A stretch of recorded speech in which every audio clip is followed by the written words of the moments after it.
કદાચ વડીલ લોકો બેઠા હોય તો મારી વાત સાથે સંમત થઈ શકે છે.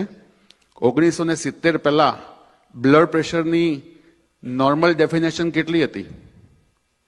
એટલે કે બ્લડ પ્રેશર નોર્મલ કેટલું ગણાતું હતું? તો કે 180/110 એ નોર્મલ બ્લડ પ્રેશર ગણાતું હતું. પછી ફાર્મસીઓની દવાઓ નથી વેચાતી એટલે ઇન્સ્યોરન્સ કંપની વાળાને એપ્રોચ કર્યો અને એમ કરતા કરતા બ્લડ પ્રેશર ઘટતું અત્યારે 120/80 આવી ગયું છે. હવે એ લોકો પાસે કોઈ રસ્તો નથી, નહીં તો હજુ પણ ઘટાડી શકે એ લોકો. શુગર કેટલું હતું 1990 સુધીમાં? શુગર નોર્મલ લેવલ કેટલું હતું? તો કે જમ્યા પછીનું 180 ને ભૂખ્યા પેટનું લગભગ 130-40ની આસપાસ. તો એમાં પણ એવી રીતના જ થયું. તો મારું કહેવું એવું છે કે રોગોથી નહીં પરંતુ ડાક્ટરોથી સાવધાન, એ મારું સૂત્ર છે. એમાં કોઈ ડાક્ટર મિત્ર હોય તો માફ કરજો, હું પણ પોતે જ ડાક્ટર છું. આજકાલનો વ્યવસાય એવો થઈ ગયો છે કે ડાક્ટર લોકો ઇન્સ્યોરન્સ આપે છે એટલે દવા લખી નાખે છે. કેમ? તો કે ઘણી બધી વર્લ્ડમાં એટલી મોટી મોટી ફાર્મસીઓ છે જે ડાક્ટરોને ટાર્ગેટ આપે છે કે જો તમારા ગ્રુપ વાળા આખા વર્ષમાં આટલી બ્લડ પ્રેશરની લખશે કે આટલી ડાયાબિટીસની દવા લખશે કે થાઇરોઇડની લખશે તો તમારી ફેમિલીને યુરોપની 15 દિવસની ટ્રીપ મળશે અથવા 55 ઇંચનું ટીવી મળશે અથવા ફલાણી કાર મળશે, એવા પ્રલોભનો આપે છે.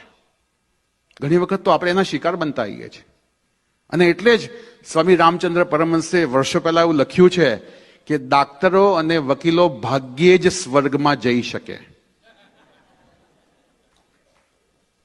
તો આ બધું થોડુંક જાણશું તો આપણે ઘણી વખતે શું છે, જેમ હમણાં સ્વામીએ કીધું કે બધું માનસિક સ્ટ્રેસથી વધે છે અને તદ્દન સાચું છે. શિકાગો યુનિવર્સિટીના રિસર્ચ પ્રમાણે હું એવું કહી શકું કે 92% જે પ્રોબ્લેમ છે એ ફક્ત આપણી આંખની આ કીકી છે ને, આ આઈબ્રોઝ, એની ઉપર છે. 92% પ્રોબ્લેમ્સ. બાકી આ આઈબ્રોની નીચે કેટલા ટકા? ફક્ત 8% પ્રોબ્લેમ છે. તમને એવી ખબર પડે કે મારે આવતીકાલે બ્લડ પ્રેશર કે બાયોપ્સી કરવાનું ડોક્ટરે કહ્યું છે, તમે જોજો. તો એના માટે કોઈ તત્વચિંતક એવું કહ્યું છે કે સામાન્ય વ્યક્તિ લેબોરેટરીમાં જાય, એક સામાન્ય વ્યક્તિ લેબોરેટરીમાં જાય અને દર્દી થઈને બહાર પડે. એનો મતલબ શું થયો કે આપણે બધું જ મગજથી વિચારીએ છીએ અને મગજથી વિચારવાથી તમારું બ્લડ પ્રેશર પણ વધી જશે, તમારા સાયકોસોમેટિક જેટલા પણ ડિસઓર્ડર્સ છે એ બધામાં વધારો થશે. એક એનું બીજું ઉદાહરણ આપું. મારી પાસે ઇન્ડિયામાં નડિયાદમાં એક સાઉથ ઇન્ડિયન કપલ આવ્યું હતું જે ગવર્મેન્ટમાં હતા, જોબ કરતા હતા. અને એમના વાઈફ, મને ડાઉટ લાગ્યો એટલે મેં કીધું બેન તમે આટલું કરાવી લેજો રિપોર્ટમાં. રિપોર્ટ કરાયો હશે ને ખબર કોઈ કારણસર નહીં આવી શક્યા હોય, એમના હસબન્ડની કંઈક ટ્રાન્સફર થઈ ગઈ હશે. લગભગ 2.5 વર્ષે પાછા આવ્યા હશે મળવા માટે. મને રિપોર્ટ દેખાડ્યો. મેં કહ્યું આમાં તો ડાયાબિટીસ છે. 2.5 વર્ષ સુધી એમને કોઈ પ્રોબ્લેમ નહોતો. જેવું જાણ્યું કે મને ડાયાબિટીસ આવ્યો છે ત્યારથી એમને થોડાક વખતમાં એમના બ્લડ પ્રેશર બી આવી ગયું ને ઘણી બધી પ્રોબ્લેમ એ શરૂ થઈ ગઈ. એટલે જાણવાથી ઘણી વખતે, હું એવું નથી કહેવા માંગતો કે તમે પોતાના રિપોર્ટ્સ રેગ્યુલરલી ન કઢાવો, એ લોકોની ફોર્માલિટી છે ડોક્ટરોની, એ કરવી જ પડે, નહીં તો તમે કોઈના પર શું કરી દો. પણ આનાથી સાઈડ ઇફેક્ટ્સ પણ ઘણી બધી છે અને પોસ્ટ ઇફેક્ટ પણ ઘણી બધી છે. તો ચાલો આપણે પેલા 4 સૂત્રો જોઈ લઈશું. જો આ 4 સૂત્ર જે વ્યક્તિ નિયમિતપણે 90 દિવસ એટલે કે 3 મહિના સુધી ફોલો કરશે, તો હું આ બોલી રહ્યો છું, રેકોર્ડિંગ થઈ રહ્યું છે, તમે લખી શકો છો કે એમાં ચોક્કસપણે દવાઓમાં ઘટાડો થઈ શકશે અથવા દવા બંધ પણ થઈ શકશે જો એને 100% ફોલો કરશો તો. વૈદ તમને કોઈ ચમત્કાર નથી કરવાનો કે ઓવરનાઇટ તમને બધું સારું થઈ જાય. એના માટે એની પ્રોસેસ છે, એનો સમયગાળો છે, એ તો લેશે જ. શ્રદ્ધા, ધીરજ અને 3જા નંબરે બહુ જ મહત્વનું કહ્યું છે ભગવાન ધન્વંતરીએ કે તપશ્ચર્યા કરાવવી પડશે. તપશ્ચર્યા એટલે એવું કે હું તમને એક હું તો અનુભવથી તમને કહી રહ્યો છું. કાંતિભાઈ પટેલ નામ છે, ચકલાસીના મૂળ વતની છે અને મહારાષ્ટ્રમાં ચંદ્રપુરના ગામમાં એમનો બહુ મોટો તમાકુનો બિઝનેસ, બધા તમાકુના પાઉચ બનાવીને વેચતા હોય છે ને બધા, એવો એમનો કઈ વ્યવસાય. હવે એ મારે આ શબ્દ એટલે વાપરવું પડે કે તમને ખ્યાલ આવે કે જે લોકો દારૂ બહુ પીવે ને એ લોકોનું લીવર ખતમ થઈ જાય, એટલે સિરોસિસ નામનો રોગ. હવે સિરોસિસ થઈ ગયું એટલે એમને તો અમદાવાદમાં ને એપોલોમાં ને બધી ઘણી ઘણી જગ્યાએ એમને બોમ્બે સુધી પણ દેખાડ્યું અને કહે છે સાહેબ આમાં રસ્તો એક જ છે કે લીવર ટ્રાન્સપ્લાન્ટ કરાવવું પડે. અને એ વખતે હું 2013ની વાત કરું છું, તો એ વખતે લીવર ટ્રાન્સપ્લાન્ટ નવું આવ્યું હતું સર્જરીમાં, એટલે લીવર ટ્રાન્સપ્લાન્ટનો ખર્ચો ઇન્ડિયામાં એ વખત 40-50 લાખની આસપાસ થતો હતો અને એમાંય સક્સેસ રેશિયો બહુ ઓછો હતો. અત્યારે બી ઓછો જ છે, તમે જોઈ શકો છો ગૂગલ પર કે લીવર ટ્રાન્સપ્લાન્ટનો સક્સેસ રેશિયો કેટલો છે. એનીવે હું મારું એ વખતે ઇન્ડિયામાં જવું અને મારા પૂજ્ય દાદાજીનું લીવર પર ઘણું રિસર્ચ હતું એટલે એ લોકો જાણીને મારી બાજુ આવ્યા હતા ને બધી જે શું કહેવાય કાઉન્સેલિંગ કર્યું. હવે હું તપશ્ચર્યા કેમ શબ્દ બોલું છું ને આ ઉદાહરણ કેમ આપું છું કે મેં એમને કીધું કે તમારે તપશ્ચર્યા કરવી હોય તો આ રોગ સારો થઈ શકે એમ છે.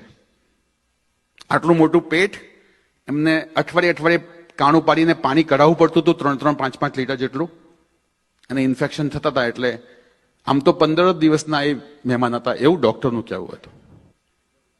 મેં એમને કીધું તપશ્ચર્યા કરવાની તૈયારી છે? હા, કારણ કે બધી હોપ પતી ગઈ હતી. હવે તમને તપશ્ચર્યાનો એક એક્ઝામ્પલ આપું. મેં એમને કીધું 6 મહિના સુધી તમારા મોઢામાં પાણી ન જવું જોઈએ અને અન્નનો કોઈ દાણો ન જવો જોઈએ. તૈયારી છે?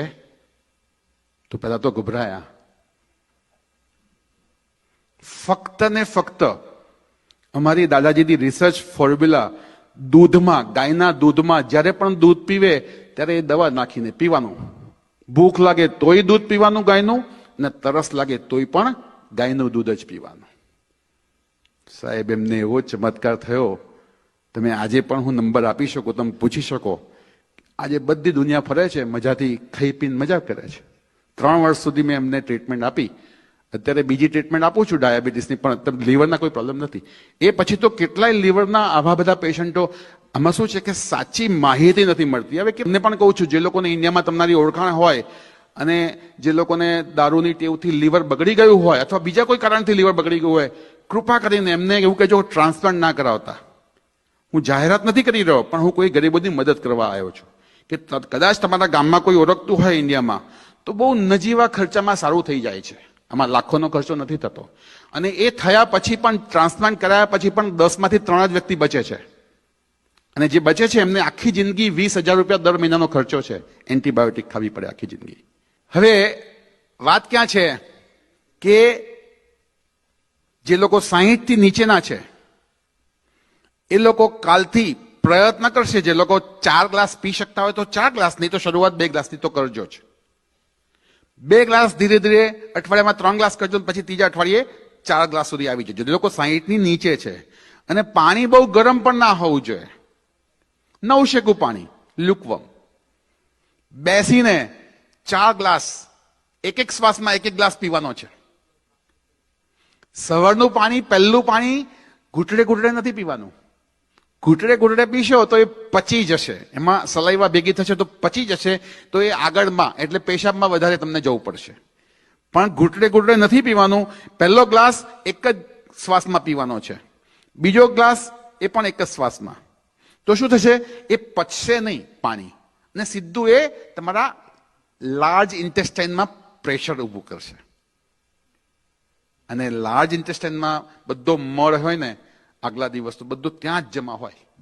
તો ત્યાં પ્રેશર આપવા માટે આપણે એક શ્વાસમાં જ પાણી પીવાના છે. 2 થી 3, 3 થી 4. જે લોકો 60 થી નીચે છે, 60 થી ઉપર વાળા છે, એ લોકો 3 ગ્લાસ પીશે. શરૂઆત 1.5 ગ્લાસથી કરજો, જે લોકો 60 થી ઉપર વાળા છે. તમારા 50% તો પ્રોબ્લેમ કે આયુર્વેદમાં એવું કહે છે કે જિસકા પેટ સાફ ઉસકા સબ કુછ માફ.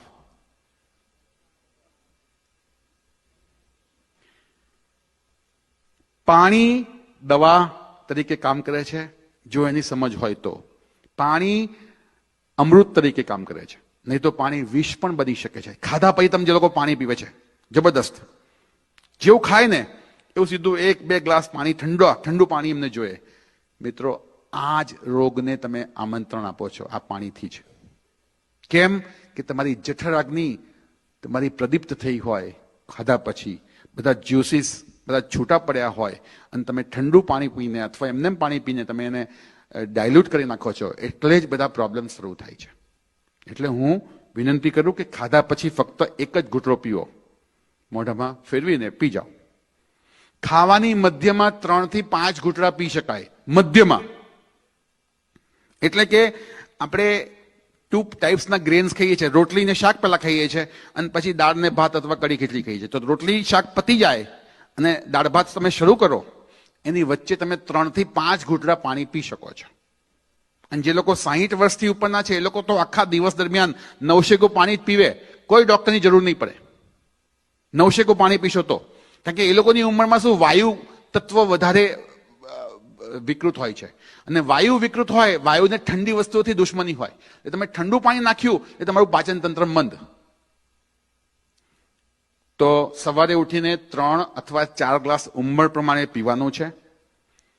પછી જેટલી વખત જમો એના કલાક પહેલા અને કલાક પછી એ વચ્ચે પાણી નથી પીવાનું. જેમ કે 1 વાગે જમવાનું છે તો 12 વાગે પછી પાણી નહીં પીવાનું. જમતી વખતે વચ્ચે 3 થી 4 ઘૂંટડા 5 ઘૂંટડા પી શકાય, મધ્યમાં એક જ વખત. જમ્યા પછી એક જ ઘૂંટડો, જમ્યા પછી 1 કલાકે તમે પી શકો છો પાણી. અને છેલ્લે મારા દાદાજીનો એક મેસેજ આપીને હું મારું વક્તવ્ય પૂરું કરું છું. જ્યારે હું 14 વર્ષની આસપાસ હતો તો મારા ઘરે દાદાજીની સાથે એમના ગુરુ આવતા, નિયમિત આવતા. તો નિયમિત આવે અને એમને પછી દૂધની આદત, ચા નતા પીતા.